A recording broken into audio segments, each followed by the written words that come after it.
ক্যাডে আমাদের point স্টাইলগুলো change করার প্রয়োজন পড়ে। এখানে যে পয়েন্ট স্টাইলটা দেখাচ্ছ এটা আমরা চেঞ্জ করব। পি টাইপ কিবোর্ড থেকে কী দিবা? P type, P type. Okay, just click করো, যে কোনো একটা পয়েন্টে সিলেক্ট করো, তারপর ওকে দাও।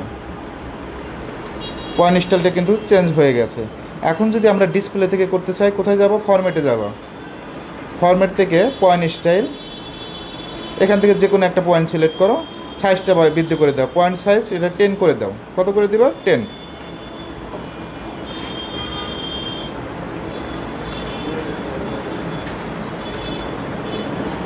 জিরো জিরো কেটে দিয়ে দাও, অনলি 10 দিয়ে দাও, ওকে দাও। ওকে, দেখো একটু সাইজটা বড় হয়ে গেছে। আবারও যদি বলি কিবোর্ড থেকে যদি করো পি টাইপ, কি টাইপ, পি টাইপ। ওকে, আরেকটা সাইজ দিয়ে দাও, এখান থেকে 20 করে দাও। সাইজটা পুরো চেঞ্জ করো, সাইজ চেঞ্জ করো, যে কোনো একটা পয়েন্ট স্টাইল চেঞ্জ করো, ওকে দাও। ওকে, আশা করি পারবা।